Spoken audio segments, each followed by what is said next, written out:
Okay, so welcome to lecture 22 of our CS2 lectures. And I guess maybe what we can do is we can wait for some time until then I can maybe go through some practice questions at the end of the chapter. And then I'll start with, the new concept. I mean, the only concept that was left for us to study from the last topic, which is about, measuring the weights in the tails. So I think let's just have, a quick round of question and answer series. So I just want anyone who knows the answer to volunteer and basically say what they think about this particular thing. So let's just start with first question and the first part. Explain what is meant by an extreme event. Who would like to answer this particular question? Anyone? What do you mean by an extreme event? Or at least what do you understand by an extreme event? The event which has low frequency and high severity. Exactly right. Thank you very much. And two examples in insurance context. Anyone?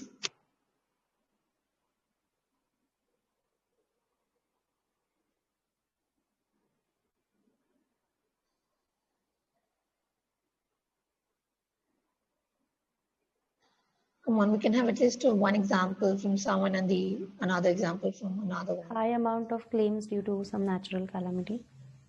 Yeah, and you can also mention like just the coronavirus pandemic and the amount of unemployment insurance claims, right? Okay. What about others? I need one more example.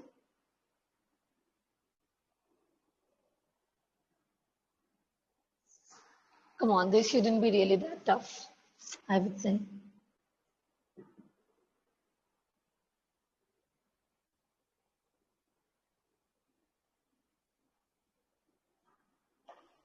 Maybe car damage due to some natural calamity, like earthquake or something.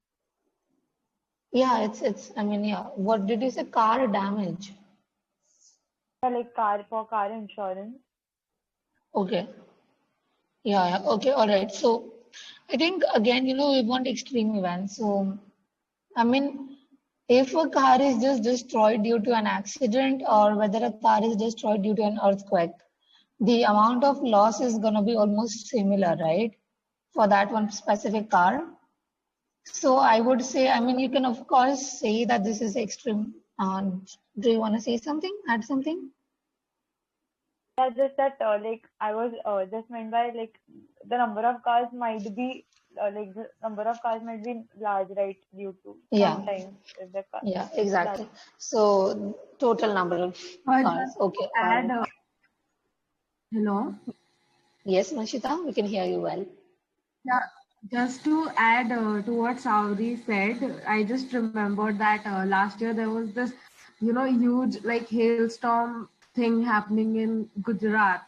So Yes. there, when my relatives applied for insurance, so it was like such a delay because there were so many cars for insurance. So that may be the case. Yeah, exactly. I mean, that is a very nice example and a real life one as well. We love real life examples. Thank you very much, Manshita. And okay, so now who would like to explain why is it important to, I guess we have discussed this enough. Let's just go to the description of generalized extreme value distribution. Who would want to do this? Describe maybe, so the number of marks it has is 7. So again, I would say, I mean, you would be mentioning the formula and everything else, but I just want to know the crux of it in words. A generalized extreme value distribution. Anyone?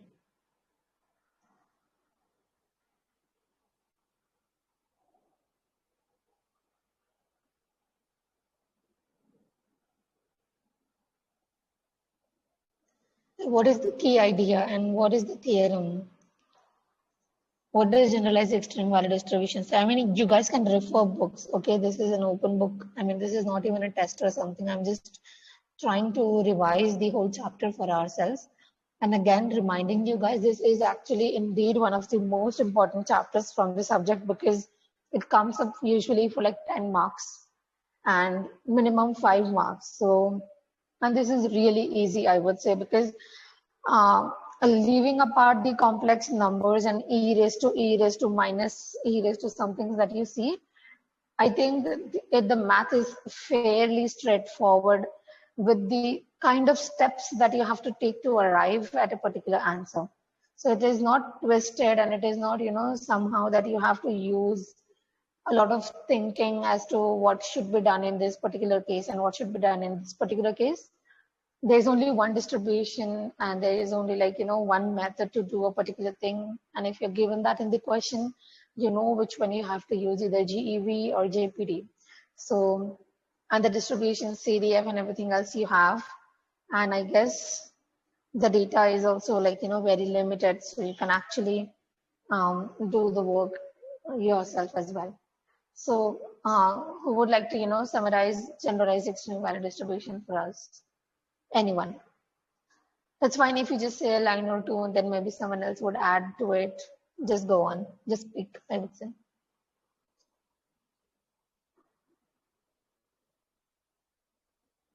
It is the type of distribution we use to model the extreme values, because modeling the extreme values using normal distribution is not possible. Yeah, good.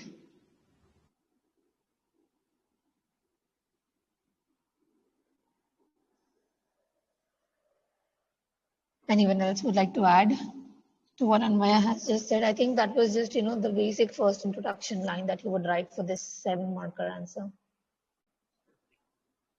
We block the data, like we divide the data into certain blocks so that we can choose the extreme from each block. Yes, thank you very much, Sauri. That would maybe fetch you some more marks, 2 more marks. So what next? What do we do next? It is applicable to large sample size. Yeah, so we are only looking at limiting distribution, right? It is not a finitely sampled distribution that we're looking at. We look at the limit where n goes to infinite. Very well said, Vanshita. Yes, what else? What else? There's so much more. So we can also state the formula here. Yes, that you would. And then maybe, you would just write that it has 3 parameters, right? Okay, then what would you do next?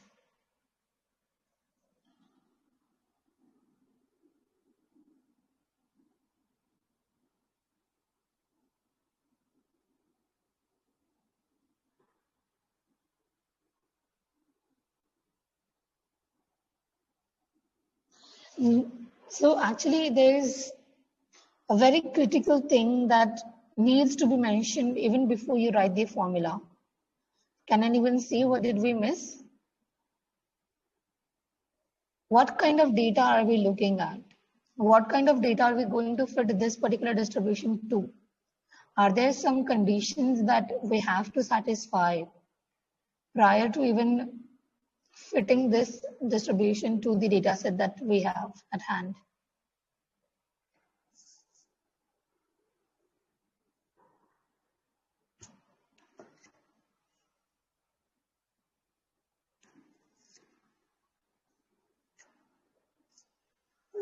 So basically the question is, what kind of data should I have? Doesn't even remember. It is a 3-lettered acronym that we generally use.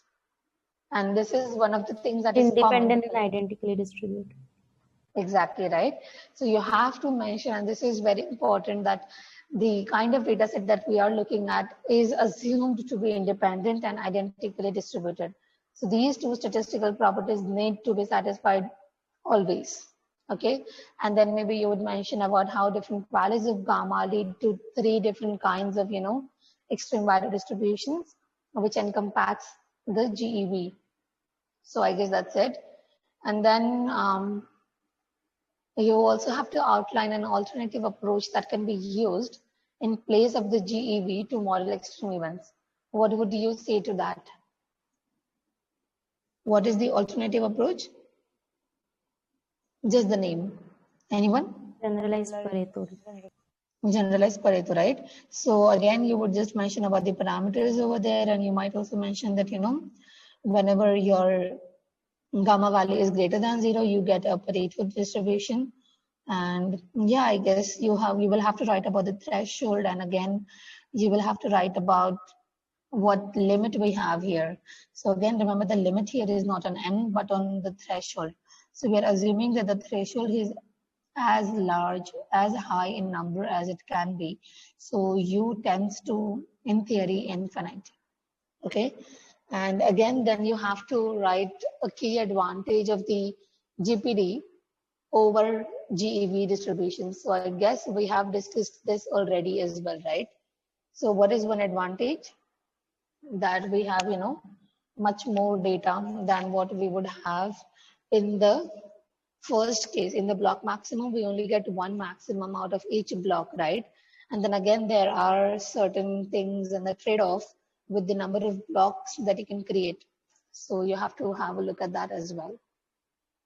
Okay, so now let us try to solve this question.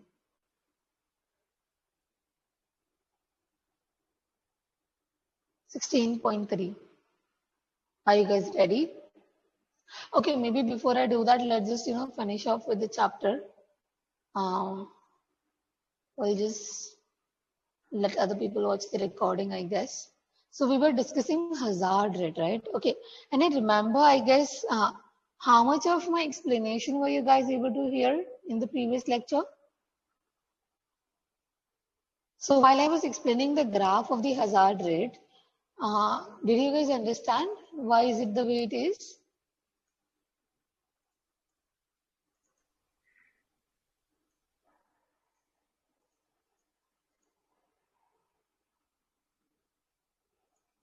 Yes, I would like any of you to, speak up. Yes, ma'am, we got that part. Okay, so just to, go over it again, I would say, so we had so again, remember, what is hazard function? It is the rate of failure given that we have survived up until today, okay? The rate of failure in future, given that we have survived up until today. So here the example that we have, we are looking at the hazard function for the gamma distribution. And the parameters that the gamma distribution has are alpha and lambda.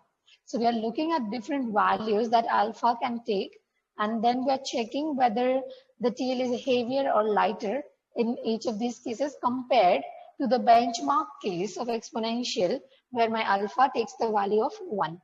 Okay, so now if we have a look at alpha equals to 0.5, we see that the tail actually lies, up above the exponentials.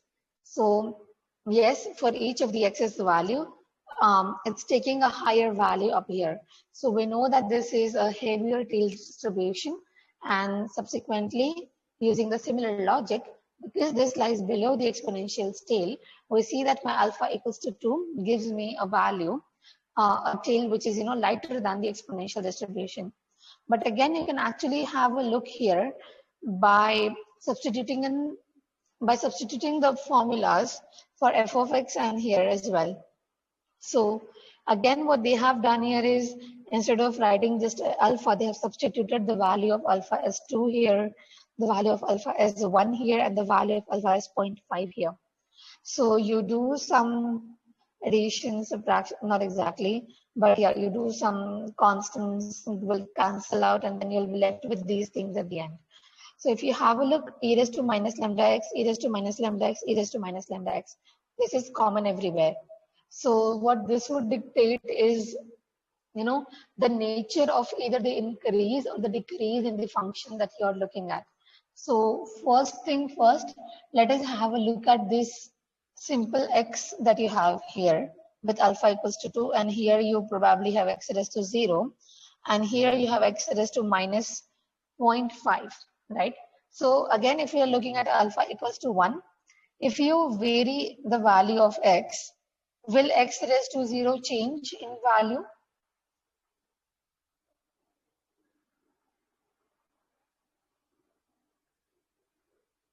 No, right?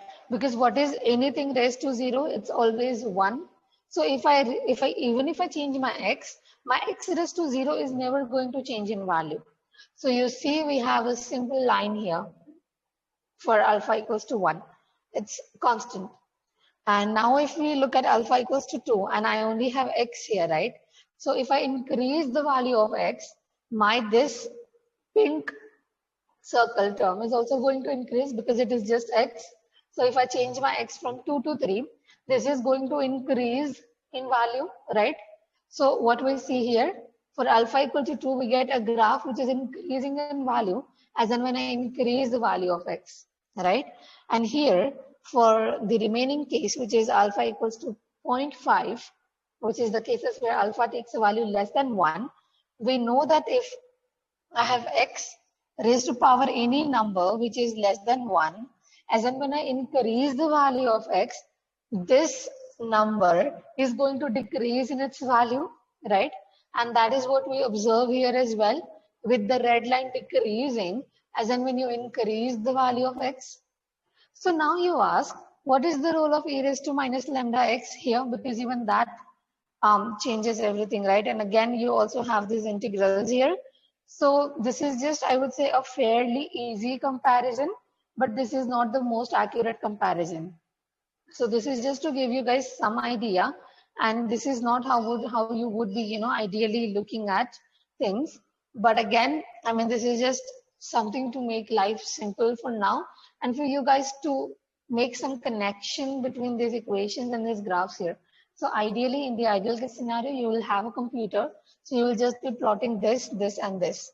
And you would maybe, just substitute in one particular lambda, and then you would vary the x's, and then you would plot these three functions, and you will get similar graphs. And then you would conclude the same findings, basically, that if alpha is greater than 1, you have a tail which is lighter than exponential, and if alpha is less than 1, you have a tail which is heavier than exponential. Is this clear to everyone? Yes or no? Yes, ma'am. Yes. Okay. Yeah. So again, if you have a look here, you see that this decrease which is happening, it is decreasing at an increasing rate. And here it is increasing at a decreasing rate.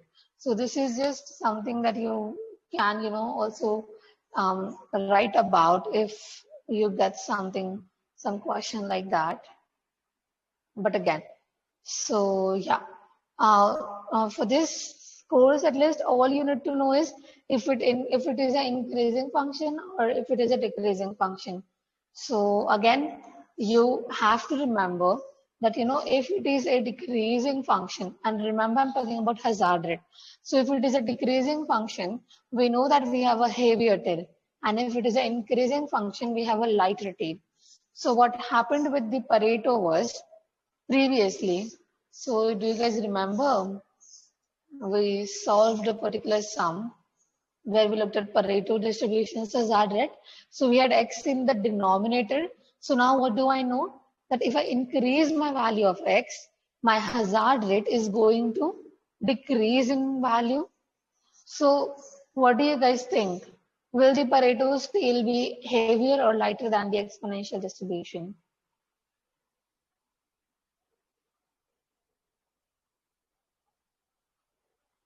So basically my Pareto is decreasing as and when I increase the value of x. So it is going to be a heavier tailed distribution. So again, what you do is, here, just have a look at whether the graph is increasing or decreasing. So whether your hazard rate increases or decreases with respect to the parameters that you have here. And again, remember, here you're plotting the hazard function. So the graph which I drew in the previous class, it wasn't the hazard function. I was looking at the survival function, right? So I had plotted t on the y-axis. Here you're plotting hazard function on the y-axis. So remember, this is indeed small h of t that you have here on the y-axis. Okay. So I would say that's it. And again, this is some R code that you have. I think with R, you guys do not really learn coding, I would say. You guys just learn how to use certain packages. So you won't necessarily be coding And you certainly won't have to even insert this whole monstrous formulas. You have this, viable XGB. So these will be the certain parameters. And again, you can use the help from these package to see what this G and what this B is.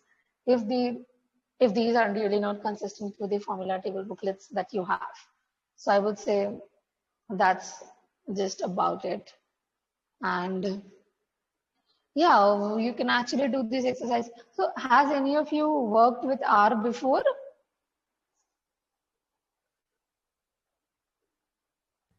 Yes, ma'am, in CS1. Oh yes, so in CS1 you guys would have had to work with R, right? So I would say just try to do some stuff on your own. And if you want to explore something, you can ask me, and that would, I'm not supposed to teach you guys R ideally, but yeah, even I like R. So yeah, just let me know if you guys try.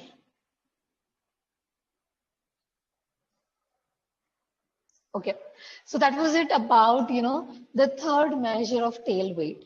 And the last measure of tail weight that we are going to look at here is something which is quite the opposite of what we just studied in hazard rate. So in hazard rate, what we had a look at was the rate of failure, right? Given that you have survived up until today. So in this next measure, which I will call as mean residual life.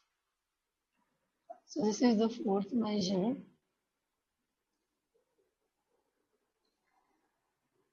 Which is basically mean residual life. So what happens here is I'm looking at the chance that I will survive in future given that I have survived up until today. That's pretty much it.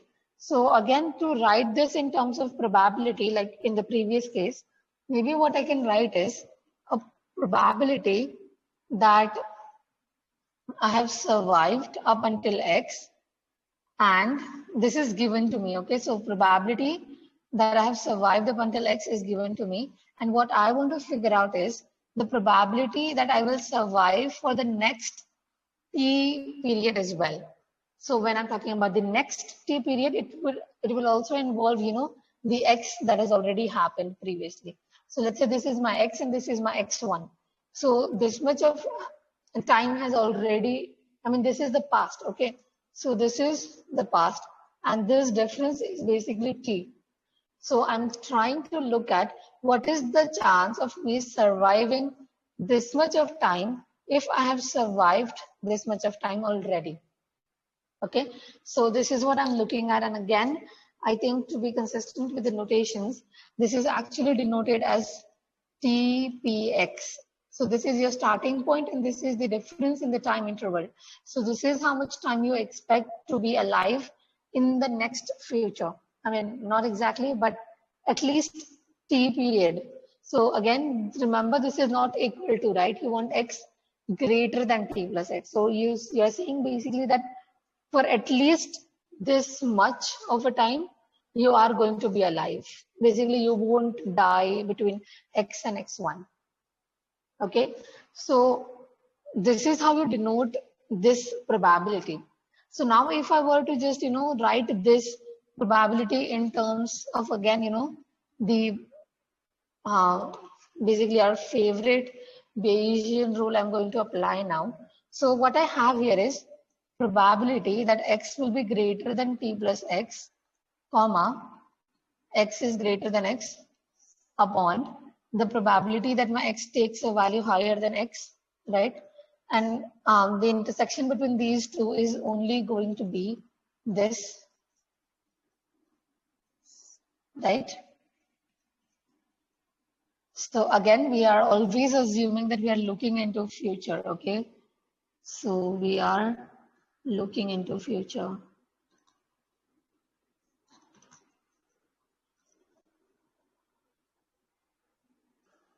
And which is why T is always going to be positive number.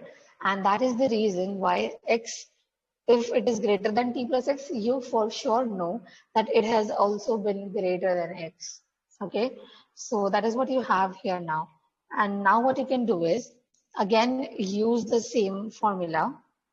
So what you get is basically this. Basically, you're starting at 0 and you want to live for at least t plus x time period. And in the denominator, what you have is something like this. Does this make sense to everyone?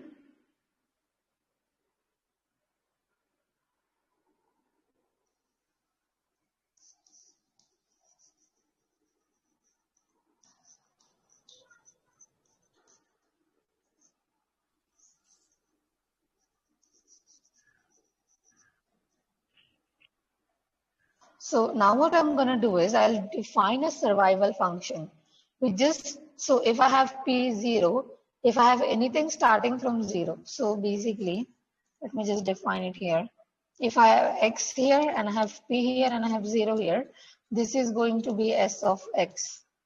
So you being consistent with the notations, what do I get here? I'll have S of, so instead of x, I have T plus x here. So I'm going to write x. So I'll write S T plus x upon S x, right? So that is what you have. And again, so we know that all of these terms are equivalent. I mean, they are equivalent. So if you just take this forward here, what do you observe? I can also write this as 1 minus the probability that I observe my x as less than x plus t upon 1 minus the probability that I observe my x as less than x, right? So you can ideally also write this as using the F notation. And this is your formula for the mean this is your formula for the residual life, okay? We are yet to figure out its mean. So this is basically your TPX.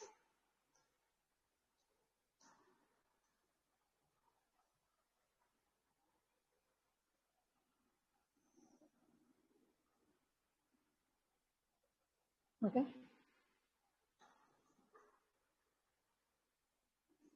Should be capital F.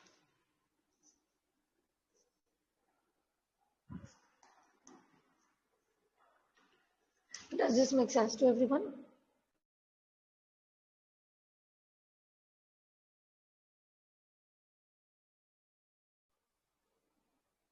Yes, ma'am.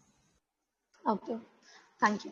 So again, this is your basically about residual life, but what we are trying to care about is mean residual life. So what I'm going to do is I'm just, this is not the exact thing again that you're going to do, but I'm just going to again now, write a new random variable. So let us define y as t plus x. Okay, so if I define my y as t plus x, what do I have? So okay, even before we do that, I think what you should do is, so before we do that, let us just write the mean lifetime. So again, remember, I guess, so we haven't really studied this yet, but we will be studying this later on. So this was already, talked about in earlier chapters, which we haven't yet covered. So just bear with me for a while and trust me that this is written. So basically, this is your expected future lifetime, okay? And this is how it is denoted. And the formula is basically derived from here itself. So again, we're looking at mean, we are looking at expectation of the future lifetime, right? And this is the chance. So I'm going to innovate, carry out a mean for this guy here. So I know 1 minus f of x is just a constant. So what I'm going to do is, what I get here is something like this.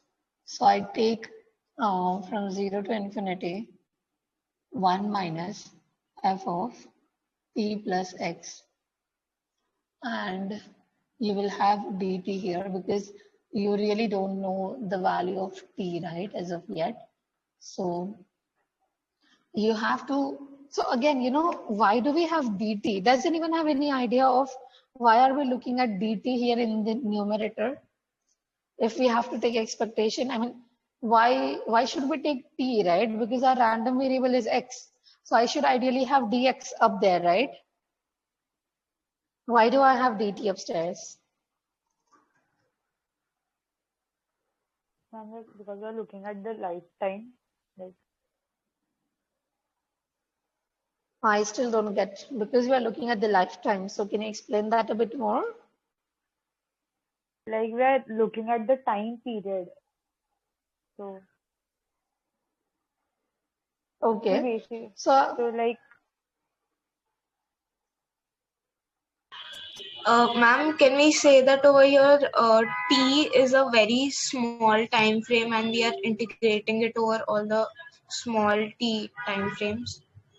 yes, so that is what you would conclude if you see this formula, right? So yes, we are integrating over t, but I want to know why are we integrating over t? Why not x? X is our random variable, right? So remember what I was looking at here? X greater than t plus Ma'am, x, right? because it's future lifetime, right? So we already know that the person has survived till X. Yeah, okay, okay. Not quite there, I would say, yet. Try. Remember what I am trying to write a formula for.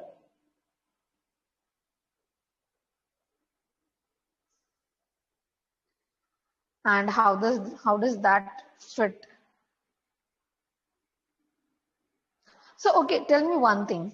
Is t here a random variable? A simple question, right?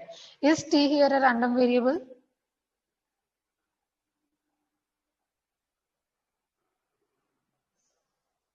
Yes or no? Yes. So Isha says yes. What about others?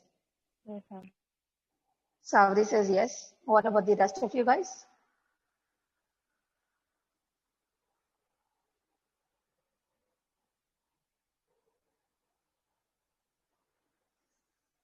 So, okay, let me just go back here.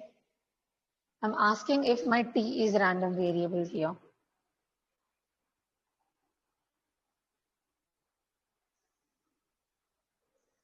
So, okay, let me break it to you guys. T is actually not a random variable here. Now, can you guys think of why can t not be a random variable here? So, just see, if at all I'm defining a distribution, right? What do I have with CDF as? I have f of x.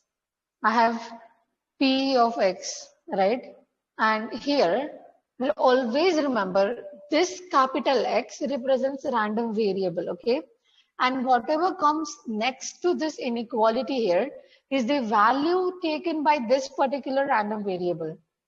So these are not random variables. This small x is not a random variable. Only this capital X is the random variable.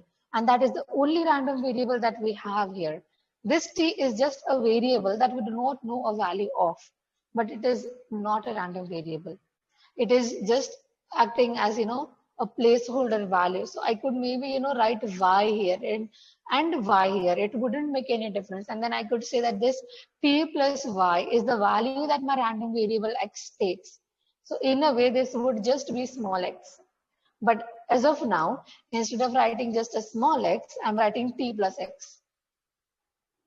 Do you guys get what I'm trying to say? So basically, what I just said, maybe I can write it somewhere.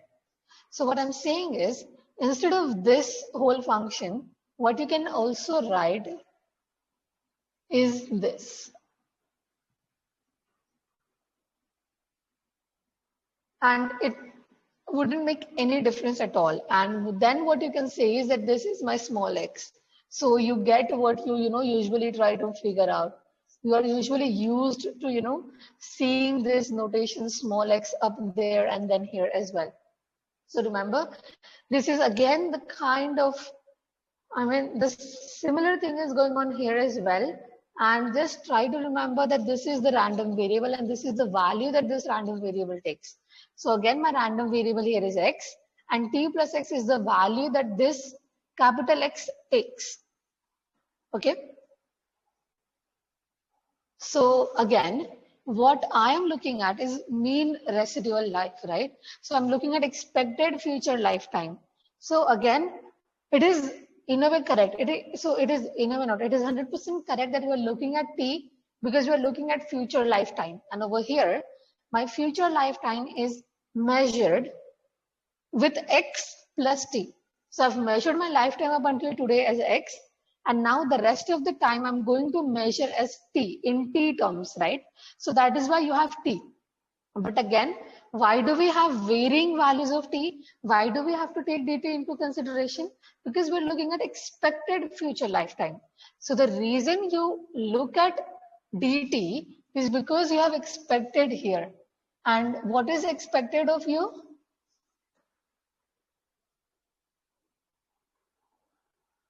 So we're looking at expected future lifetime, right? And that future lifetime can either be x plus t. So, I mean, it is going to be x plus t, right? So it could either be x plus 1, x plus 2, x plus 3, x plus 4, and so on. So these all values you have to take into consideration. And again, when we are taking expectation, we multiply each of the occurrences with its chance of happening if it were a discrete case. But again here, because we are looking at a continuous case, you take integration over all the values of t that you can possibly have, which is from 0 till infinity. And then what do you get here is this particular expression. Is this clear to everyone? Do you guys understand why do we have dt in the upstairs and not dx? Because t is what is varying, right? 1, 2, 3, 4. That t is what is varying.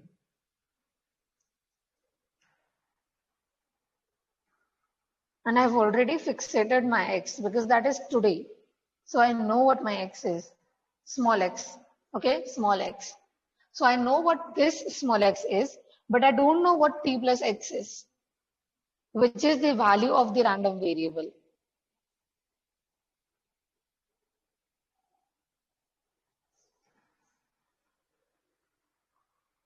Was this too complicated? So again, you know, if this seems like really complicated stuff, you don't really need to know why do we have dt up there. I mean, but again, it's always better to know why do you have dt, because I mean, not always you're going to have your formula booklets, and sometimes you will have to, you know, use the whole idea and construct things by yourself, which is where this grasping of concepts will really come in handy. So if you have any doubts, ask me right now.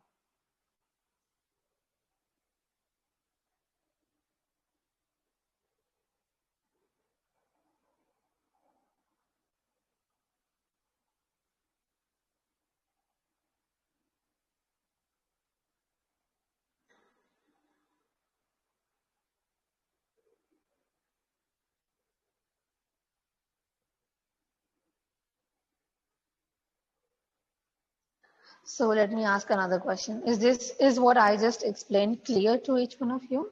Yes or no? Or maybe? Or we'll have to, you know, go through it once again or something of that sort.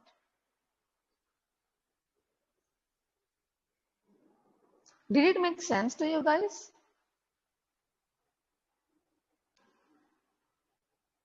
Am I audible? I guess this is an easy question. Yes, ma'am. Okay, thank you, Anvaya. Can I at least have a yes or no? I'm getting nervous here because I can't really see your faces, you know, if you guys have understood this or not.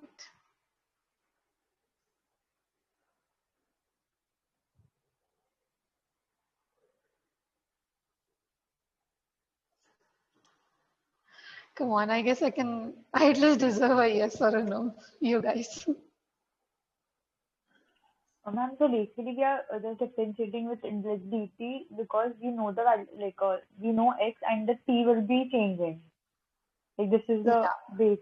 Like, okay, so got it. Yeah, so okay, remember, this x is not the value that your random variable takes, okay? Because if you know the value that your random variable takes, then there's no point in having a distribution, right? For sure. Yeah. So here you do not know the whole value, you know this small x. And this is the value taken by your random variable and the value that you have in consideration here, which is t plus x. And this t can vary, right? Because that is how you measure your future lifetime ahead of x, as x plus that particular t. So that t varies 1, 2, 3, 4. You don't know what it's going to be. So now if you are taking expectation of your future lifetime, you have to take into consideration, probability that you will live for 1 year times x plus 1, plus the probability that you will live for 2 years times x plus 2, plus the probability that you will live for this many years times x plus 3, and so on. So that is the kind of thing that is going on here. And basically that's it. So this is the formula that you will be using as the formula for mean residual life. I mean, not exactly. So again, we haven't really covered the residual life part of it yet. What do we have is something from 0 till infinity, right? So we'll get to the residual life part of this. We only have now tried and estimated the future lifetime, okay, future lifetime. But we have to look at the residual life part of it as well. So again, now what I'm going to do is I'm defining another random. Yes, Isha? Earlier you said that t was not a variable, right? Yeah. Can you just explain that part? Like why it can take different values, but are we Okay, considering that we wait. already know the values that t can take? Okay, no, sorry. I will correct myself. So I said that t is not a random variable, but t is a variable. So it is just a variable that I do not know the value of, but it is not a random variable. You see here, the only random variable we have is capital X. Okay, ma'am, got it. Yeah, so t is a variable in it, and that is the reason why you can write dt in the first place, right? Because it varies. So, I mean, okay, these are that the was. same notations that we used in CM1, right? The Oh, like I TPX, TQX, and all. yes, yeah, these are the same. Yes. Okay, so now what you have is your expected future lifetime as this thing. So now let us define another value y, which is just, t plus x. So now you can see, depending on the values that your t can take. So in integration, you have t taking values from 0 to infinity, right? So if you have t taking a value 0, your x would be what? Sorry, your y would be just x, right? And if your t is infinity, your y is going to be infinity as well. So that's done. And now with the dt part, what do you see? If you do dy here, you will just get a dt here, right? Because x is not changing. So remember here, x is not changing in its value. So now if I redefine this thing, what do I get? So I do the substitution. So now I substitute y and we get something like this. So again, I'm going to write E0x. And what do we have here? So instead of 0, I'm going to write x. And instead of infinity, I'm going to again write infinity. So that's one thing. And what we have is 1 minus f of, and instead of t plus x, I'm going to write a y. And this is my integrand. And I'll write instead of dt, dy. And this will all be resting upon 1 minus f of x, which is just some constant, right? And now this is your mean residual life. So if you look at it in a way, what we are integrating now is from x to infinity, right? So it gives you an idea about why do we call it residual life, the rest of the life, apart from how much you have already lived for. So up till x, you have already lived. And now this is calculating your mean residual life. So this is mean residual life. And it is actually also denoted as just EX. Okay. So I would say that's about the mean residual life. But again, now let us just, maybe we can have a look at some examples from the book to get some idea. Yeah. So you have this formula up here in the book.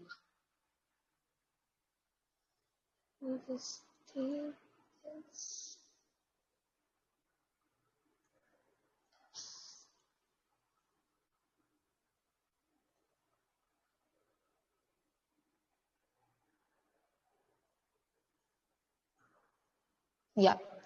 So now if you have a look here, I mean, you see the same formula, right? We have EX, and this is the formula that we just derived, right? So let us have a look at some examples here. I mean, this is really easy. You just have to substitute in f of x and all the stuff. So first question is determine the mean residual life for exponential and then again for the Pareto. So again for the exponential case, we know that, you know, it has memoryless property. So we expect some sort of a constant behavior from exponential distribution. So let us see what happens. So you have EX and you have 1 minus f of y, 1 minus f of x. So again, remember, the only random variable that is here is x, right? And we defined y as t plus x. So these are in a way just constants that we do not know the value of and the placeholders. So again, if I were to write f of y, it would just be the distribution that my x ideally takes as well, okay? So nothing really different. And again, now if you have a look at 1 minus f of y, you do get this thing, and 1 minus f of x is just going to be e raised to minus lambda x. So the only change there is that instead of this x, you are going to look at y, okay, this y. And if I were to maybe, you know, write it just for your convenience's sake, this f is in a way representing the random variable x. And it is just the inside parameter that has been altered. Okay, so if you do the integration here, you get 1 upon lambda as the answer, which is what we would have expected of the exponential distribution, right? So what can I conclude here? That my mean residual life for the exponential case does not vary, right? So basically, if I change my value of x for a given particular lambda value, my exponential distribution's mean residual life is going to just be a constant line. But again, remember, if I'm changing my lambda, then it is going to vary because this is 1 upon lambda. And that is not generally what we look at. So not a big deal, I would say. We look at the changes in x and the behavior of the mean residual life thereafter. So next question we have is to look at the Pareto distribution where your alpha takes a value greater than 1. Okay. So again, you would do the same thing. You substitute in here with y, here with x, and you do this integration and stuff, and you arrive at this nice answer. So does anyone remember what happened with the Pareto's case in hazard rate? Was the hazard rate increasing? Right. It was increasing. No, it was decreasing. It was decreasing, right? So we said that it had a heavier tail because it was decreasing with respect to x. But here now, if you have a look, this is mean residual life for Pareto distribution, right? But now it is increasing with respect to x. So is this behavior surprising? I would say not really, right? Because these are two opposite things that we are looking at. So we would obviously expect opposite behaviors. The behavior would obviously be opposite. So in hazard rate, we were looking at the rate of failure, right? So if rate of failure is decreasing, we know that the chance that it will survive is increasing, right? And that is what is happening here.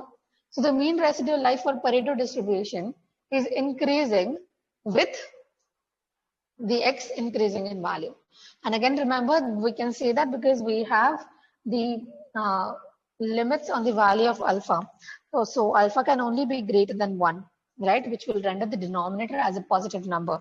So it won't be negative, which would give you drastically opposite reasons. Okay, so yeah, this is what you would have expected, right? And I would say we have discussed this. And again, so if you see here, they have already plotted graphs as well, again for the gamma distribution. So as expected, the behavior is opposite, right?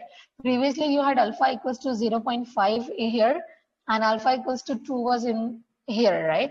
So now this red graph has shifted below the exponential and this green graph has shifted above the exponential when we're looking at mean residual life. So again, when you're looking at mean residual life, if it is increasing with respect to x, you will have a lighter tail. And if it is decreasing with respect to x, you will have a heavier tail. Is that clear with everyone?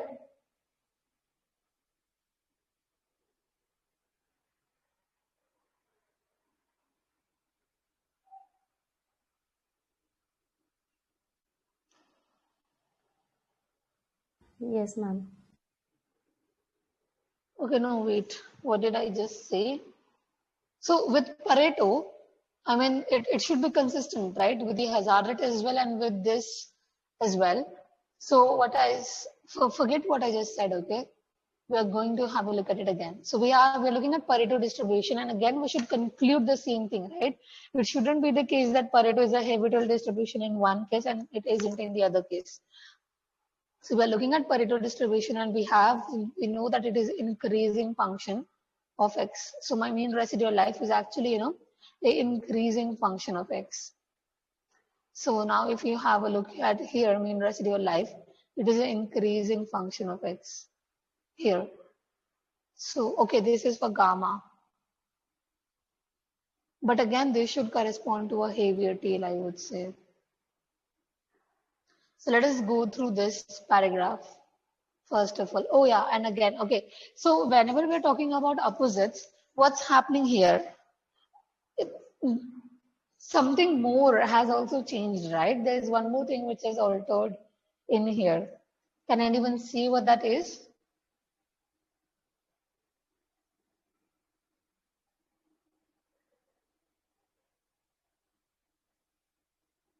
So again, what we are concerned with is how many people are alive in the tails, right? So if you see that your expected future lifetime, which is for Pareto, increasing, as and when you increase the value of x, you know that more people are likely to be alive, right? So if it is increasing, if the chance that you will stay alive when your x is large is more, then of course you are going to have a heavier tail. So here, if you observe an increasing graph, that would say that you have a heavier tail. And if you observe a decreasing graph, that would say that you have a lighter tail.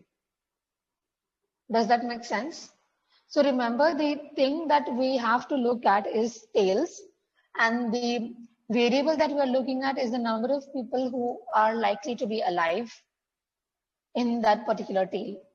So if you have a higher value of x, so jitna umar zyada hai, and if your mean residual life is increasing, then you know that, as and when you increase your age, you are going to observe people who will be, more number of people who will be living for that particular X age, which is a higher number.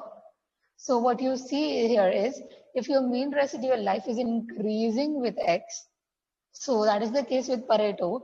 If my mean residual life increases, as in when I increase my age, what I say is more number of people being alive at a higher value of age. And if that is the case, I know that there is a higher chance, right? So my y-axis, in my y-axis, the tail for the Pareto is going to be heavier. Does this make sense?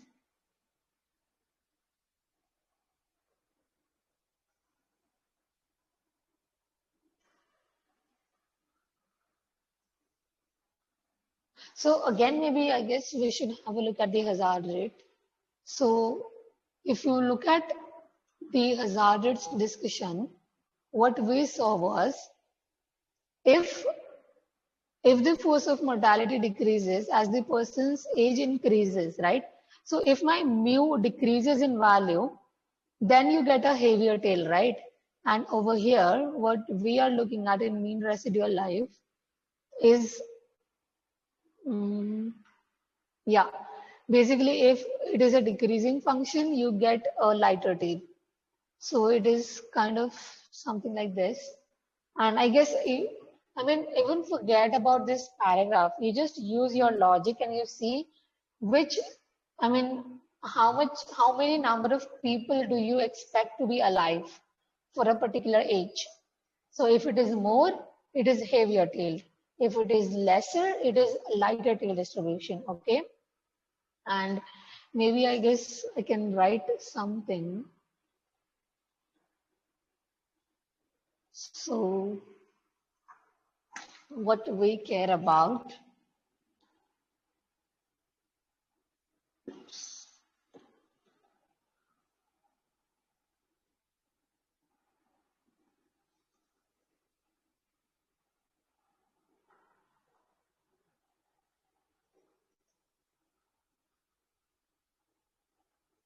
Okay, this is just a rough sketch, I would say. So this is what we care about, right? And if this is more, then you say it is a heavier tailed distribution. And if this is less, then you say it is a light tailed distribution. Okay, so now if you look at two cases, we have hazard function and we have mean residual life.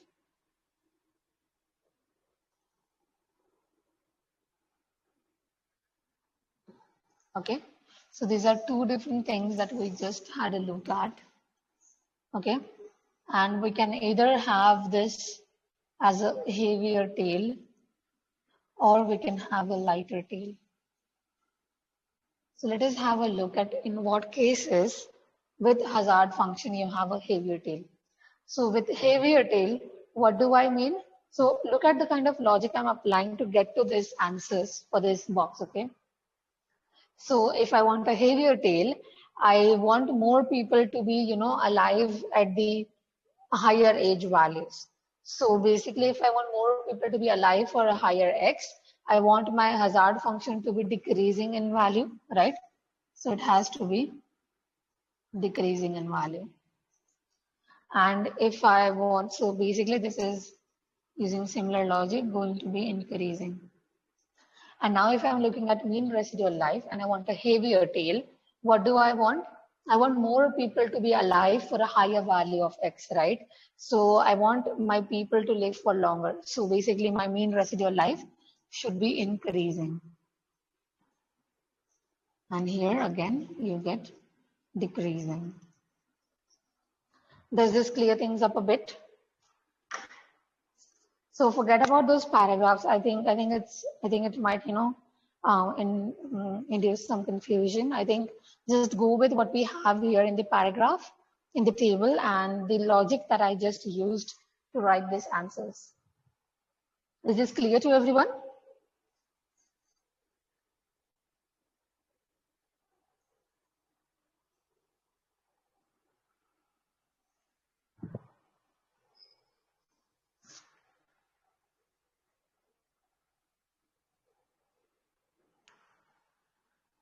Does this make sense?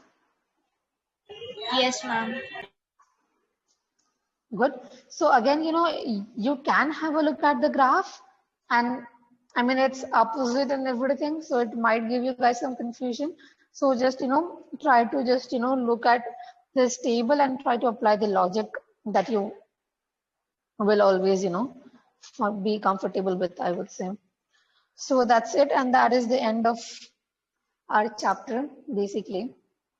All right, 10 marks in the pocket. But let us see how much of those 10 marks we can actually, put in our pocket.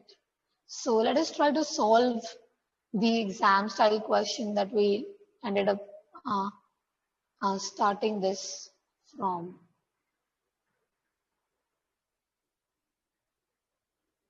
So I would say, you know, whenever you guys try to solve these questions, you can go through the notes that you have from the lectures, I mean the PDFs that I upload, and you can also go through these blue boxes. I think they do a really good deal of summarizing the chapter's important points. Okay, so let us try to do this question. I think this is really not a difficult question. So there are some, right? Yeah, so here we are. I want any one of you to go and basically volunteer and read the question for me. These 2 lines. Savri, would you want to do that? Yes, ma'am. The claim amounts in a general insurance portfolio are independent and follow an exponential distribution with mean 2,500. Okay. So what do you conclude from this statement? What information has this statement provided to us in mathematical terms? So first of all, let us denote claim amounts by a random variable x. Okay. Then what should I do?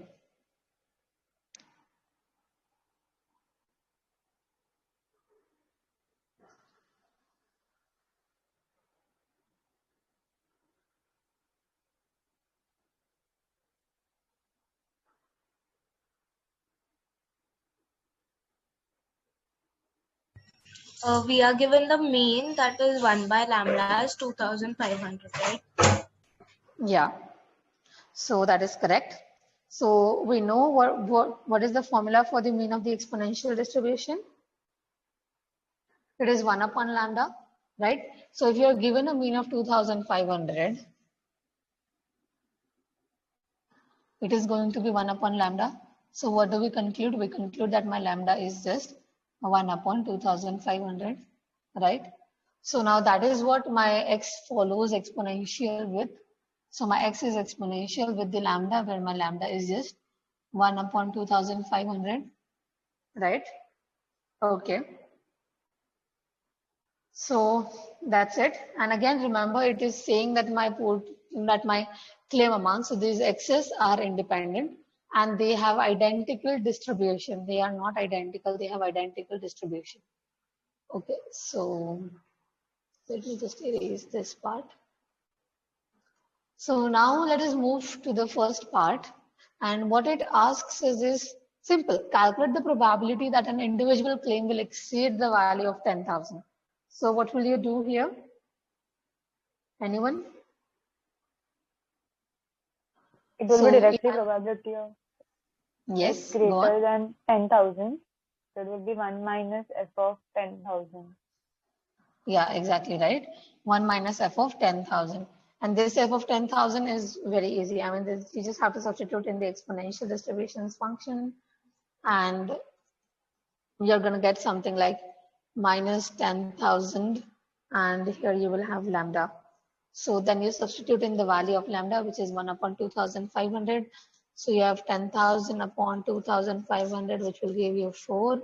So instead of this, you're going to just write 4, and yeah, basically that's your answer, e raised to minus 4. Okay, easy.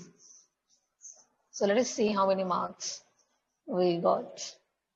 Oops, just 1 mark. Okay, it's crucial though. Every mark counts. Okay, so let us move to the next part of the question. Calculate the probability that in a sample of 100 claims, okay, that is some information. Maybe I can write it in math using the notations. So n equals to 100. And what they're asking us is the largest claim will exceed 10,000.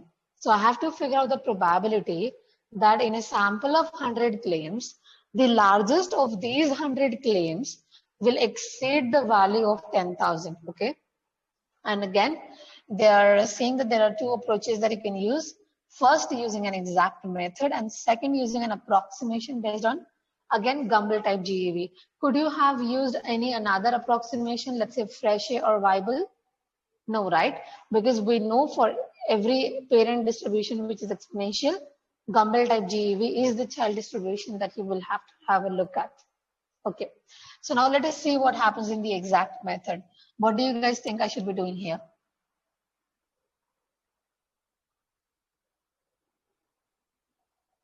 So again, when I'm talking about the largest claim, what am I looking at?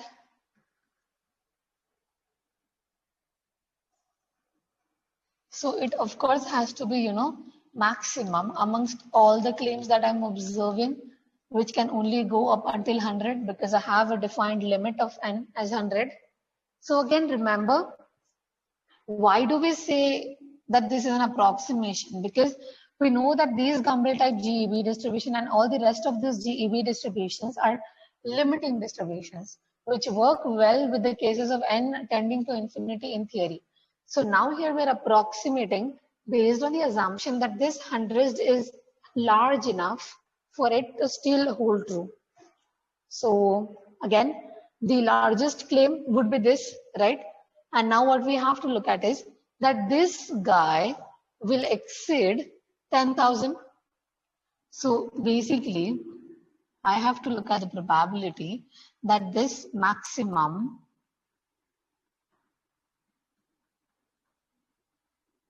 will exceed 10,000. Does this make sense to everyone?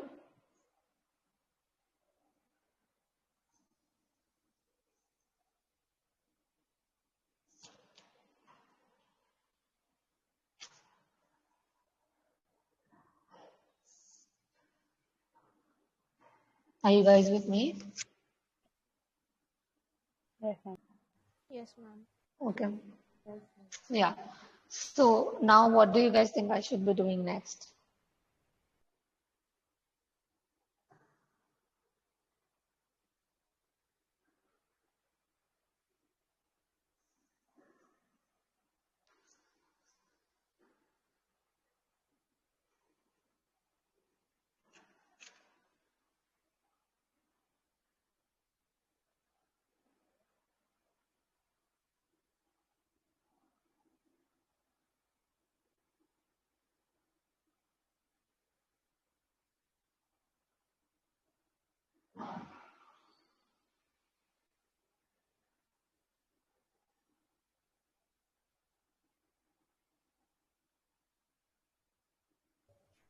Use the differentiation or something to find the maxima.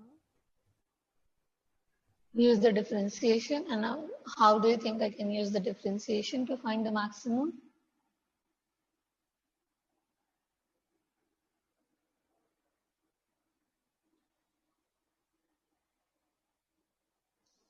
So I guess the differentiation technique that you're talking about is maybe differentiate and equate it to 0 to see at what value the function becomes the maximum. So if you, let's say, have something, and if you have this graph, you look at its differentiation, which is basically the slope, and at its maximum, you would know that, the slope is just 0, right? And that is why you equate that slope to 0, which is why you equate that differentiation to 0, and you get this value for x, which will render you, the maximum value for this y guy that you're plotting. Is this what you were trying to hint at, Isha, when you said I should use differentiation to find out the maximum? Yeah, ma'am. Yeah. So when does this work?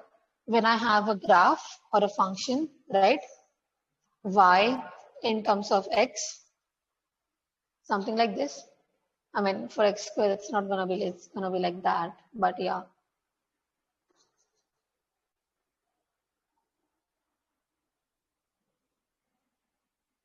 Okay, so we don't really have a function here, right? What do we have is maximum of these 100 numbers should be greater than 10,000.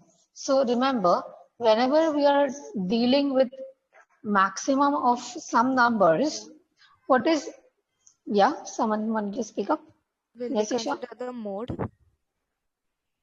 Okay, so you can consider the mode as well. I mean, what exactly mode tells us, Isha? Can you tell me that? It's the highest observed value, right? Yeah, so it is the highest observed value. So let me just maybe show something else. So good.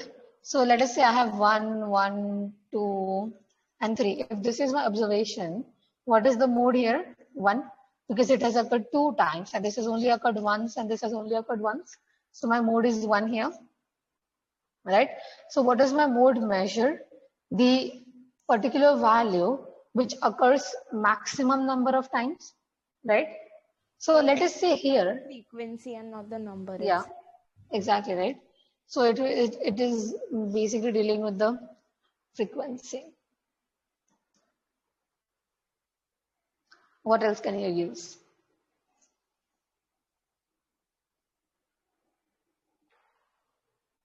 But I like the way you're thinking, Isha. That's really great. Ma'am, if all the claims are independent, then we can like do it 1 minus probability all the 100 is less than 1000, and then since the maximum is less than 1000, others will be like, you know, when the others are less than 1000, then multiply. So the Yeah, whole thing exactly. will be And raised to. yeah, so that is precisely what we are going to do here. Well done, Savi. So what do we have here is, we are trying to calculate the probability that these 100 numbers, all of these 100 numbers, so the maximum of these 100 numbers is going to be higher than 10,000, because maybe we say that, 10,000 ke upar agar hai, so this is the extreme event, right? Maybe that is what I'm concerned with, because again, this chapter is all about extreme value theory.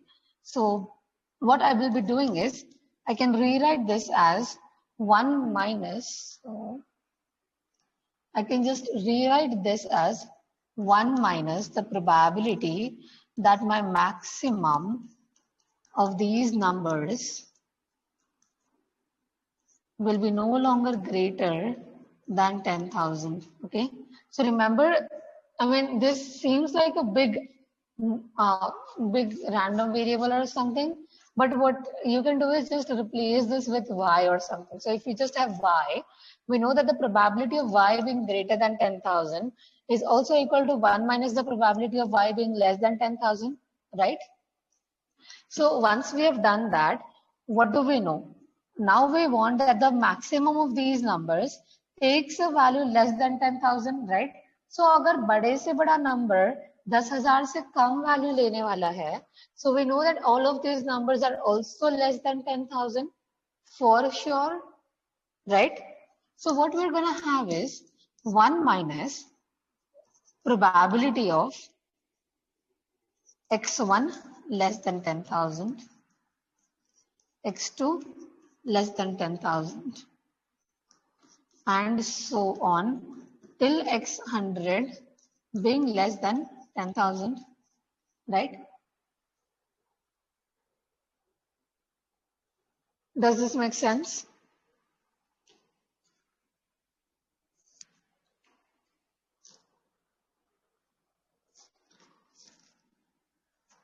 Also, again, I mean, I have, so here we're looking at greater than, so it's ideal to write greater than or equal to.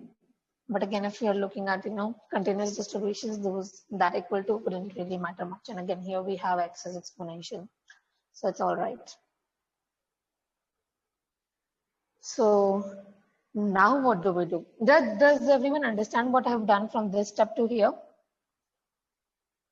I want at least a yes or no from all 4 of you guys. Yes, ma'am. Only one yes so far. So what I did was, let us revise. The question asked us to figure out the probability that in a sample of 100 claims, so we had 100 claims, x1 till x100, and now they're saying that the largest claim should exceed 10,000.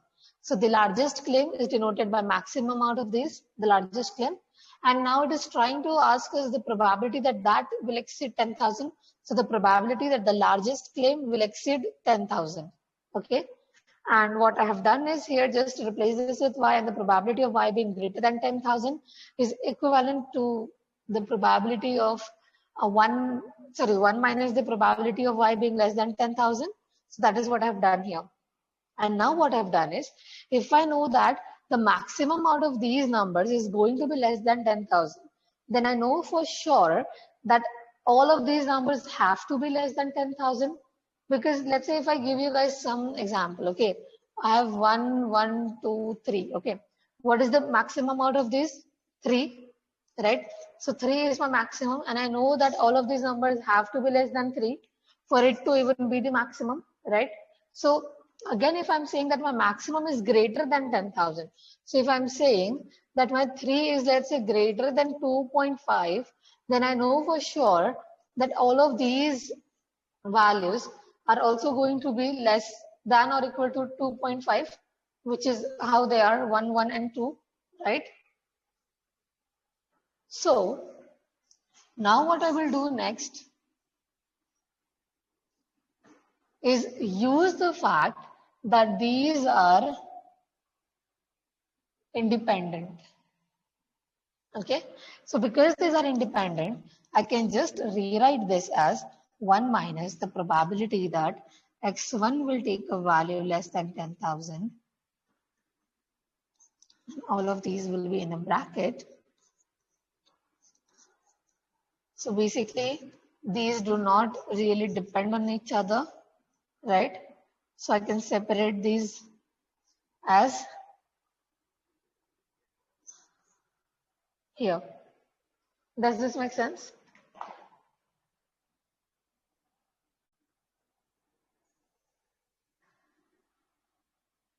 So the question that we're doing right now is this. Oh no, this is not what we're doing. It's this.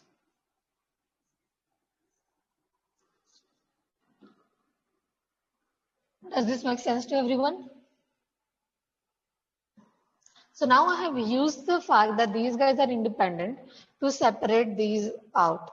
And now again, what do I know about the probability that my x1 will take a value less than 10,000? I know for sure that my x follows exponential with that one particular lambda. So all of my x1 and x2, all of these follow exponential with the same lambda, right? Because x1, x2, and so on are just the values that these claim amounts take. And I know that all of my claim amounts follow exponential distribution with the same lambda. So what I can do is I can actually figure out the value for these guys. So if I'm looking at the probability that my x1 will be less than 10,000, what is it? It is just going to be f of 10,000, right? Do you guys agree with this? So it is just going to be 1 minus f of 10,000. And that is going to be the same for each of these. So this will be raised to 100, right? And again, I guess this is much easier now to figure out the value of 10,000, right? So maybe just for the sake of completeness, I can write that this will, so this is just 1 minus e raised to minus lambda x. So lambda is 2,500 and 10,000 upon 2,500 again gives you just 4. And if you if you solve, you should get 8425. So it's 0.8425. Does this make sense to everyone?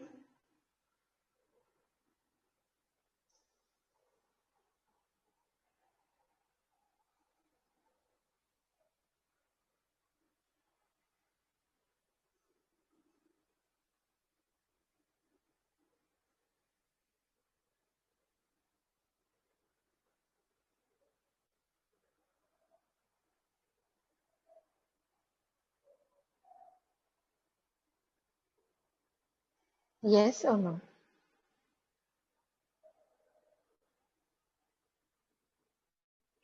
Yes, ma'am. And what about others? Yes, ma'am. Okay. So does this make sense? So we precisely used, the exponential distribution that we were given at hand, and what we got is, for our answer is 0.8425. So remember when we did the same thing for individual claim amount, the chance that our next particular claim amount, let's say, will exceed the value of 10,000, we got an answer which was really, so maybe we didn't derive, but Let me just clear everything here, and if we go to the answer page, I guess we can see that here the answer was 0.0183. So this is just about 2%, right? So you have a 2% chance that you will observe a particular claim which is greater than 10,000.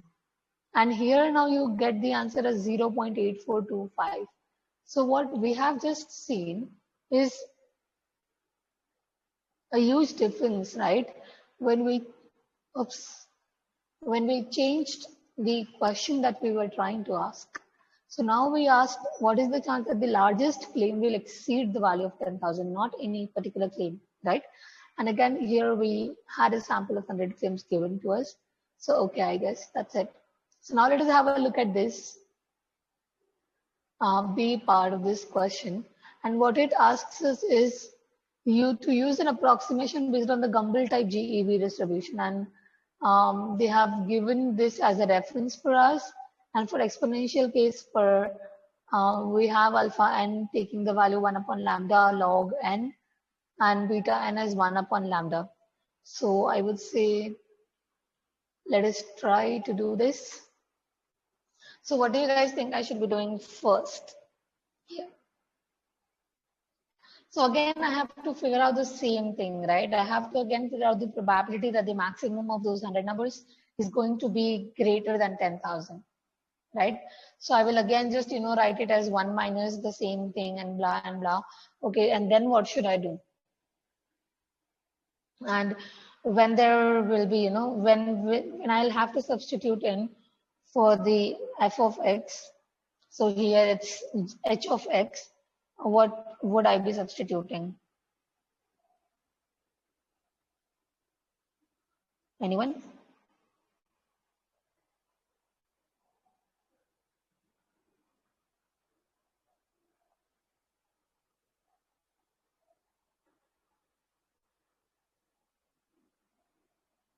Can you repeat the question, ma'am?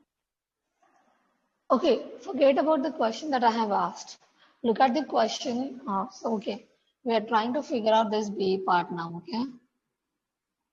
So, first of all, can you tell me what this h of x is? Anyone? It is a approximate distribution of maximum, right? So they have already given us a distribution of these maximum values, right? So we always say that GEV distribution, GPD distribution, this is not a distribution of X, right? It is a distribution of maximums of something. And it is a limiting distribution, right? So again, for large N. So here we're assuming that 100 is large enough for us. So what we have to figure out is the same thing now, that this maximum of X1 till X100 will take a value less than 10,000. This is our question. And again, I said that I will just do the same thing here as well, that the maximum of this thing is less than 10,000, right? So now what do we know? So, ma'am, Yes? it will be 1 minus h of 10,000, right? Exactly right. Because now you don't have to bother with using independence again, but again, you have to know that, you did use the fact that they are identically and independently distributed. So then and then only you can even use this approximate Gumbel type GEB distribution. So Isha is correct, and you will just write here h of 10,000. Why? Because h of x is the distribution of this maximum, right? And that is the random variable here, which should be ideally less than 10,000. So you will just have 1 minus h of 10,000. Okay, so now to figure out this h of 10,000, what would you have to do? You will just substitute in this, right? And instead of x, you're going to write 10,000 here. So you will have e raised to minus of e raised to minus of 10,000 here, and minus alpha n upon beta n. So what do we know about alpha n? Alpha n is just 1 upon lambda times ln n. So what is my lambda here? Anyone? It is 1 upon 2,500. So this is just going to be 2,500 times ln of 100, and that value will come here. And instead of n, you can also write 100 because you ideally know what is the value of n. So here I'm going to write 100. And for beta n, you get 1 upon lambda. So it is just going to be 2500, which is what you will substitute here. And then you can put this into the calculator and figure out the value, right? So also again, I think this is a really important thing to maybe just, check once. So can you guys figure out the value of this guy without using a calculator? Anyone?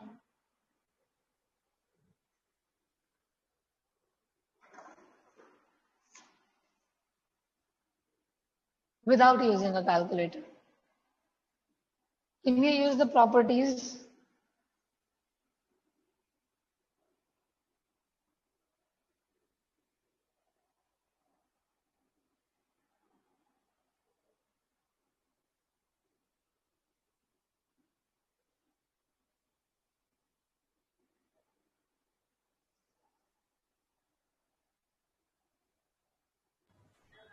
So is it log n or ln? It is actually ln. So that is very good, Aisha, very good question. So again, generally what students might do sometimes is because I mean, in asset, you are really used to, using all the properties of log, and we know that log and ln can be used sometimes interchangeably, so, but not all the time. So here you have ln, you do not have log. So if it were log 100, which would ideally be base 10, then you might say that, I can write 100 as 100 square, and then that 2 will come forward as a coefficient, and then log 10 is just 1. But here you have to remember that the base is e, not 10. So you cannot figure out this value without using a calculator. Okay, so yeah, that was just about doing the second part, I would say. So let me just...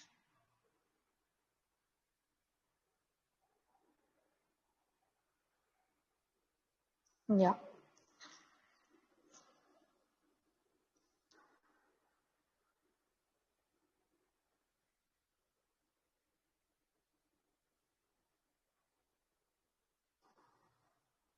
Okay, so now let us see what answer it faces us.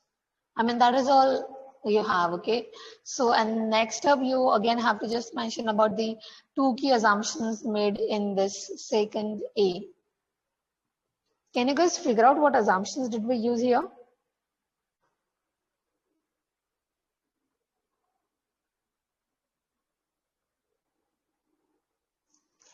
So the very first assumption was that, we actually used the fact that all of my claims are from the exponential distribution and that they are independent, which was, I mean, actually given to us. So in a way, I guess that's it. So yeah, that's about 16.3, and you just got 7 marks to yourself.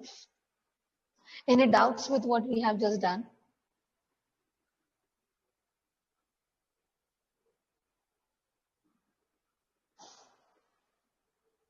So again, let's check. So we used the exact method and we used an approximation based on a Gumbel type GAV. Let us check what kind of answers we get.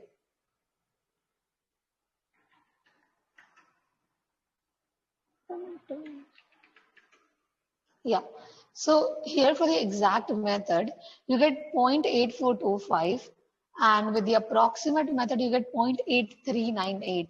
So I think this is really a good approximation, you see, right?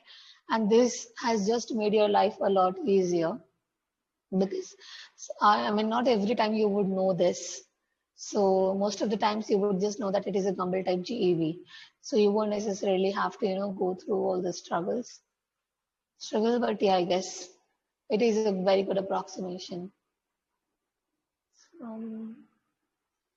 So let us now try to see. Okay, any doubts with this question, anyone?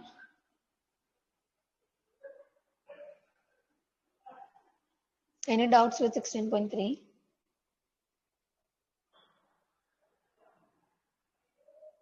So I'm gonna take that as a no.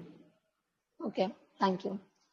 And I guess determine the hazard rate for viable, comment on the behavior, and limiting value on individual losses. So I guess these three questions should be doable, and I would encourage you all to try these questions today itself because it's fresh in your mind right now. And now let us try to do this question 16.7. I would say this is a really good question, but again, I mean, if it's an online exam, then this kind of heavily math induced question is not likely going to show up, but you can never really say anything for sure. So we better hedge against everything. Ma'am, so like pretty much whatever we've done right now involves a lot of differentiation and integration. So how are they even going to frame questions that are going to be easy for us to type? Okay, so looking at the September 2020 question, I mean, what you will have to do is, just write the so okay, one thing I saw was that now the focus has shifted from, if you guys know the math, if you guys know how to differentiate a particular stuff, because in ideal scenario, whenever you go for work, computer would do that for you, right? You won't have to sit and differentiate things by yourself. So what the focus is now more on, do you know the concepts well? Do you know what probability do you have to take? So the step which was important in the previous question would be the step where we wrote probability of maximum being greater than 10,000 as 1 minus the probability of maximum being less than 10,000. Can you come up with such sleek ideas to make your calculations easier? And can you understand what the question is trying to ask you of? So can you even frame that, the question was trying to really ask you that the probability of this maximum is going to be greater than 10,000. So the focus is now shifted on that part. So there was a question, I guess we'll be doing the 2020 September paper as well at the end of it. And once we finish at least the first part, we'll do the sums at least from the first part. But again, I wasn't really sure if I should take 2020 because I know some of you guys might want to save it for the end to just, try it as a mock with the time and everything else.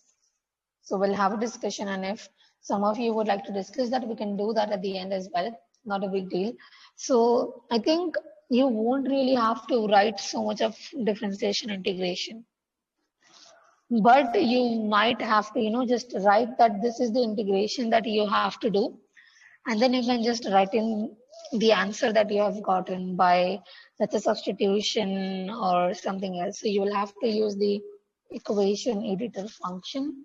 And there is a separate video by another esteemed faculty of SCM1, I guess. Pranay sir, he has a video on how to really type things in Word and everything. So I can maybe share that. I'll just put that up in the material section. So yeah, thanks for reminding me. Does that answer your doubt, Isha? Yes, ma'am. Yeah, okay.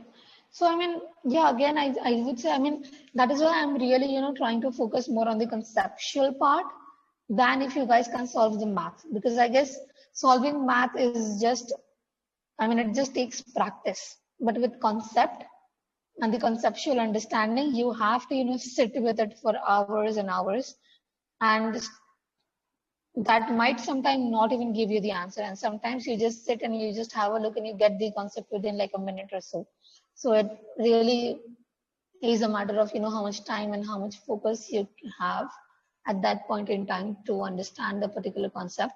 And I guess what will really help is you should try to revise the things that we have yet studied. So try to recall, and whenever I say revise, it might mean that you just go through the book once again and you just have a look. Okay, yeah, I know this stuff, and maybe what you can do is use flashcards or something, just write the headings on the papers and then sit and try to recall what the concepts that we studied under each of these headings. So I guess that will really make your memory work a lot more faster in the exam as well, when you have to actually recall stuff. So I guess that's it. But again, there will be open book exams. So not much of recalling of formulas, but recalling of what concept lies where, under what heading. And yeah, I guess that's it. The main idea of, why are we studying this and what is the general idea in one line or two or something, I would say. Yeah. So if anyone decides to do that, just let me know. We can maybe, we can hook up all the class on this work, and maybe we can distribute the chapters along in between you guys, and the electricity is just gone. Can you guys still hear me? Am I audible? Yes, ma'am. Okay. I guess only the one phase of it is gone. Yeah, it's good. Okay. Yeah. So let me know if you all want to do that. We can distribute the chapters amongst you guys, and then we can have, a nice culminated flashcard kind of something that we can use for the exams and everything else. But yeah, how much time we have? It's 5:47. So, okay, what I can do is, I think the 16.7 question isn't really much difficult, I would say, but it is moderately intensive with math.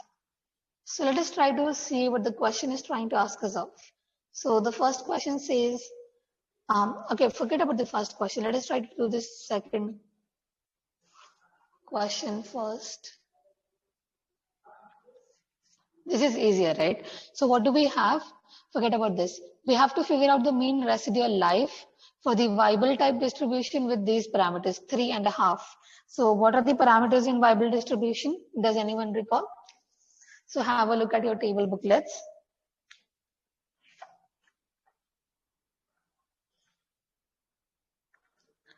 And check what are the parameters of Weibull distribution. So we have C and we have gamma, right? So here my C is 3 and my gamma is half. Let me just write that. So this is my C and this is my gamma, right? And what I have to figure out is the mean residual life. So again, I can just use the formula of mean residual life. And what was it? It was something from x to infinity, and then I had 1 minus f of y dy upon 1 minus f of x, right? And what is my f of x here going to be? It's going to be something with, it has to do something with Weibull. So if I have Weibulls f of x from the table booklet, I see that it is 1 minus e raised to minus cx. So instead of c, I'm going to write 3 and x raised to gamma. So x raised to half, which is ideally just square root of x. So I will just substitute in this f of x here and this with a y here, and then I just have to integrate this. So maybe it's good if we can just, have a look at the answer directly. Oops. I guess it's much better.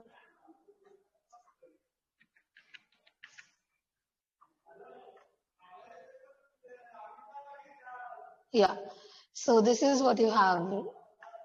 This is the formula for the Weibull distribution, right?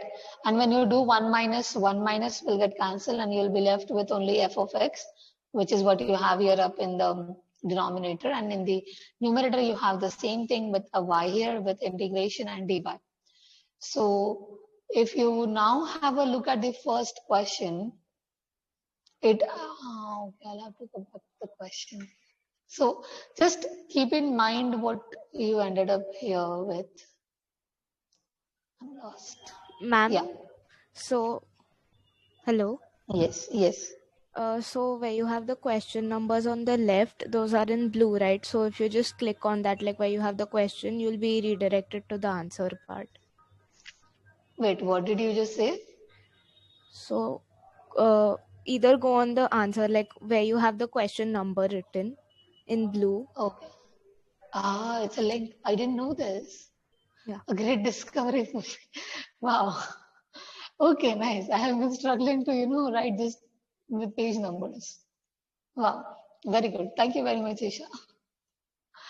If this was a class, I would just gift you a chocolate or something. Pending. What did you say? Pending? Pending. I said Pending. pending. Keep it Pending. pending. Oh yeah, for sure, for sure. Okay. If you guys give me really good results, then I'll give you like, a bigger one chocolate, a bigger chocolate. Maybe a chocolate hamper or something. But yeah, wait for it. So we have this thing here, and the very first question asked us to show that we can approximate this integration here with something like this. So which we'll have a look at, but for now, just see what is this? This is chi-square with the degrees of freedom is 4, and I have 6x raised to half here, right? And this 2/9 something. And remember, if you have a look, this is what I have in the numerator. So I should just click here and I'm prompted to the answer. So convenient. Okay. So what do I have here now? Instead of this whole numerator, I have just substituted it with this expression right here, right? And that's it. So again, if you go back to the question, it didn't ask you to figure out a particular value, right? It was only asking you about an expression involving a chi-square probability. So that's it. This is the expression which involves a chi-square probability. So you're done with the second part. Okay, and next up what they're trying to say you in the third question is just to figure out the actual values of the mean residual life. And now they have mentioned the explicit values of x. So x is 1, x is 4, and x is 9. And if you do that, this is something that you would get. Okay, so now this is the answer that you have. And now if you try to substitute in the values of x, so if you have x equal to 1 here, you would just be ending up, you would only have 6 here. So chi-square 4 greater than 6. Okay, and do you guys know how to look for chi-square values in the table booklet? I'm expecting you guys had to do that for the CS1 as well. Yes, so yeah, I think it is. So chi-square probabilities are on page number 164 and 165, right? So chi-square with degrees of freedom 4 is on 165, and you want to figure out its value being greater than 6. So you see it on the page 165 as 0.8009, and that is precisely what they have written up there. So it's good, it matches, and that's the similar thing you're going to do just with 12 and 18 when you have x equal to 4 and x equal to 3. No, this is 9, x equal to 9. Yeah, right? So, okay, what can you conclude? So again, we're looking at mean residual life, and as and when I'm increasing my x, the probability is increasing. I mean, probability can't be greater than 1. The mean residual life is increasing, right? So I'm increasing my x, my mean residual life is increasing. So what do you guys think of this? Is my Bible a heavier tailed or a light tailed? And I do not only want the answer heavy or light, I want the reasoning along with it.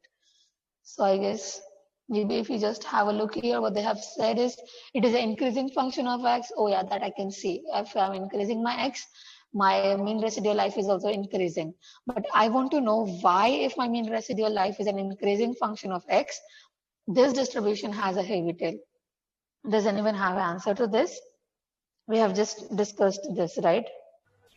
so it means that more people are surviving at that age, like as the age is increasing. Precisely, yes. And then, so if I know that more people are going to survive, then I'll have a heavier tail, right? That's it. So I would say that's about it with the parts 2 and 3. And the first part is very mathematically intensive, but I guess we can muster enough courage and let's go through the derivation. So it's good that we have a nice hint. Otherwise, even I wouldn't be able to figure out this on my own. But again, we have a hint for a reason. So is it okay if I'm gonna take, I guess maybe 5 minutes more? We shouldn't take more than 10 minutes to do this sum, the first part of the question. So again, this is not something that you will have in the exam because it's really just, I would say, maths. intensive. But yeah, so what we have to do now is show that this integration is actually indeed this expression in pi square. So let us see the hint first. Use the substitution and transform the integrand into the PDF of gamma 2, 1 distribution. Cool.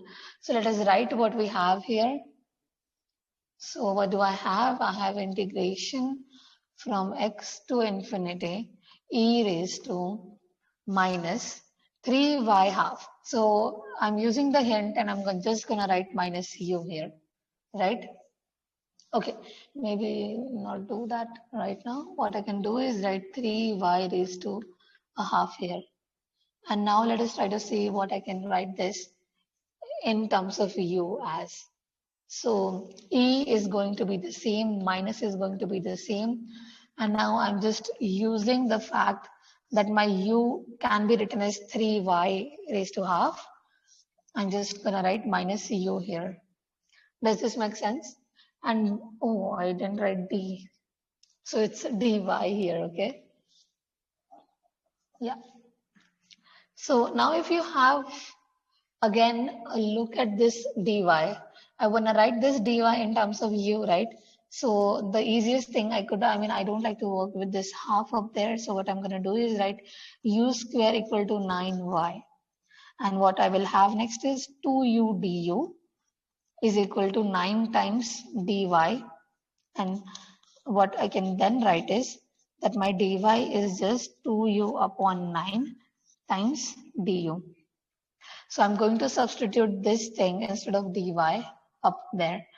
So I get times 2u upon 9 du. Okay. And now looking at my integrals, if I have my y as x, and the another thing I have is infinity, right? So my u will be what here? It is just going to be 3 square root of x. And over here, it is again going to just be another set of infinity. So I have this thing going from 3 square root of x till infinity. Does this make sense to everyone? Is this clear?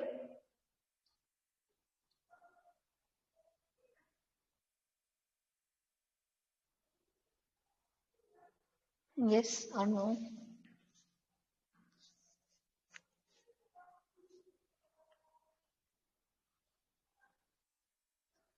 So I've just used this hint, which said that, I should ideally substitute this term with u, and that is what I did.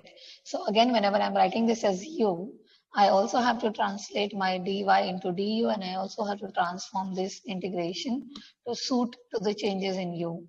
So these are the corresponding values of u for these values of y respectively.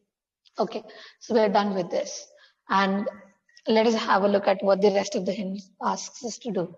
So they are saying that and transform the integrand into the PDF of gamma 2, 1 distribution. So I guess what will help us is to have a look at, what we have to transform this integrand into. So we go to our table booklet and we have a look at the PDF of gamma 2, 1. Okay, so how can I write the PDF of gamma 2, 1? Anyone would like to help me? I guess I have this. Yeah. So what should I write here? So again, this is my alpha and this is my lambda here, right? These are the two parameters that I have. So the very first thing that I have here is lambda raised to alpha upon gamma alpha and x raised to alpha minus 1 e raised to minus lambda x, right? Okay, so if I substitute in these values of alpha and lambda, what will I get?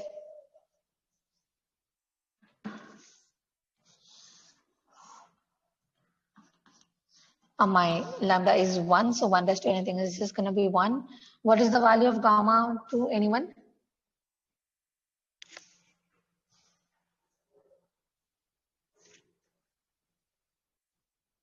One itself. 1 itself, right? So this is gone, and I will just have x, and alpha is 2, 2 minus 1 is 1, cool. I have e raised to minus lambda x, lambda is 1, so I just have this.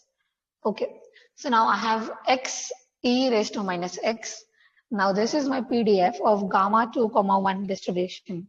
So now we try to use the hint. What they asked us is to transform the integrand. So what is our integrand here? It is this whole thing, right? Into the PDF of gamma 2, 1. Can you guys see some similarity between this PDF, the blue one that we have derived, and the one that we have here? Anyone?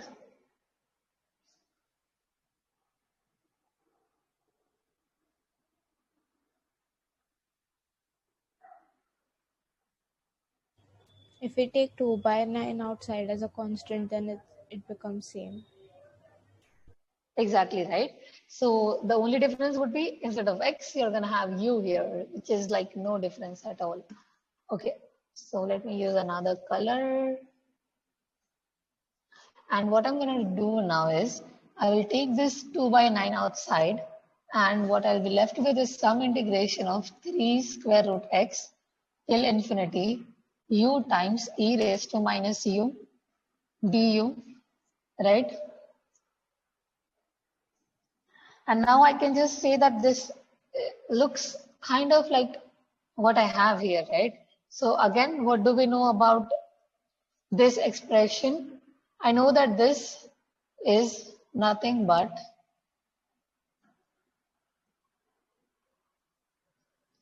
the PDF of gamma 2, 1, right?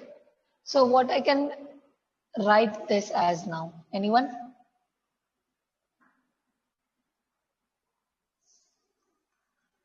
So remember this 2 by 9. Yes. U greater than 3 root x. Exactly, right? So this is just the probability that I'll observe a u which is greater than 3 square root x, because this goes from 3 square root x till infinity. If it were, let's say, from 0 or something, then I think, I don't know, do we have gamma 2 minus infinity? Basically, if it were on all the values that x can take. So again, for gamma, we have x greater than 0. So if it were from 0 till infinity, or even if it were from minus infinity till infinity, you would have that as 1, and your answer would just be 2 by 9. But that is not what we have. We have 2 by 9 probability that u is greater than 3 square root x. Okay, so do you see, what do we have to prove? We have to prove that this thing is equal to this stuff right here, this expression. We have 2 by 9 already. We have this 2 by 9 already. So and now we have u, so we take 2 lambda x follows the chi square. So then we will have like lambda is 1. So we just multiply 2 on both sides. Exactly. That is precisely what you're going to do now. So again, if you go to your table booklets, you can have a look at page number 12, where it says that, a chi-square distribution with with new degrees of freedom is same as the gamma distribution with parameters alpha as mu by 2 and lambda as a half, right? So if you have a look here, what is my lambda here? It is 1, right? So if my lambda is 1, I'm gonna just multiply everything else by 2 as well, so that I get here as something which is just, like 1. Okay, let me maybe do that in a nice manner. Maybe I should just erase this everything, and let me just take a screenshot. Okay, so now I will just erase this whole stuff.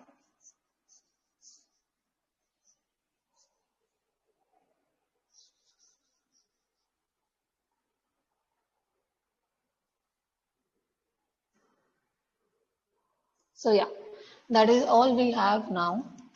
And what we have to do is, we have to now try to figure out a way to approximate this thing right here. I mean, to equal this thing with this thing. So apart from Isha, does anyone else understand what do we have to do? Yes. Okay, so again, we're just going to use, the fact that my alpha has to be mu upon 2 and the fact that my lambda has to be a half for me to have chi square with this as my degrees of freedom. So now I'm just going to have to write this chi square in terms of, sorry, this u here in terms of chi square. So what I will do is use the fact that if I take 2u here, if I take 2u, what would be its distribution? So you see in a way, right, what you have to prove is 6 square root of x. So what you can do is, you can just write this again as a probability that 2u is greater than 2 times 3 square root of x, which is 6 square root of x, right? So now you kind of know that 2u has to follow chi square 4, but you can also check this, right? So what is the parameters of u? Alpha is 2 and my lambda is 1. But again, this approximation tells us, and again, you can use this approximation in a similar manner. And what you will be left with is that you have this chi square with the degrees of freedom as 4. Because again, your alpha is 2 here. Does this make sense to everyone?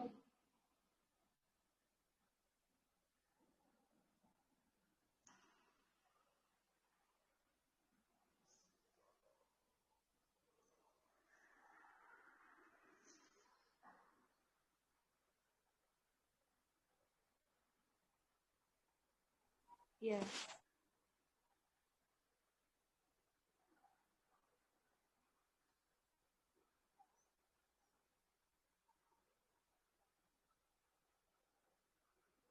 What about others?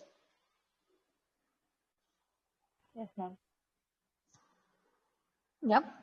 So again, you can actually use also the DF part from the gamma distribution, where it says that 2 lambda x follows chi square 2 times alpha. So this is just going to be, a very easier relationship to exploit. So again, you can also use this fact that you have 2 lambda times x following chi square 2 alpha. So I guess this is much more easier than using this. So yeah, you can just use this as well. And here my lambda is 1 and my alpha is what? 2. So 2x will follow chi square 4. Therefore 2u follows chi square 4.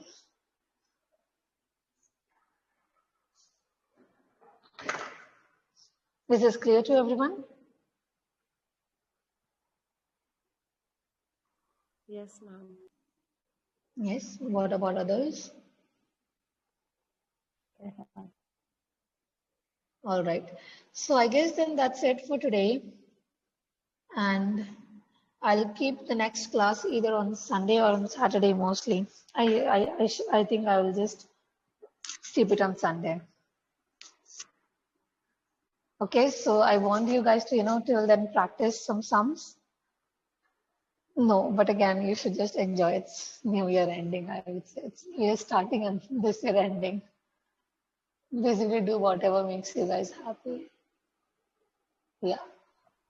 Ma'am, I wanted to ask, Yeah, sorry, go on. ma'am, who's gonna teach us our topics? I have no idea actually about that. Okay, ma'am. So you'll have to either ask Deepak sir or Ravi sir. I wish I had an answer to this, but I don't.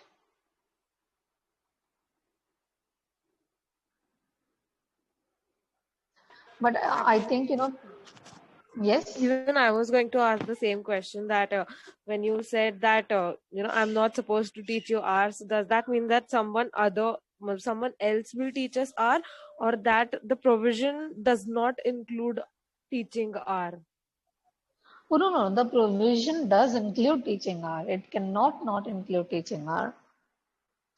I think Okay. I just don't know who is going to teach it. So even last time, it was someone else who taught the CT4, me who taught CT6, and then there was someone else who taught the R part.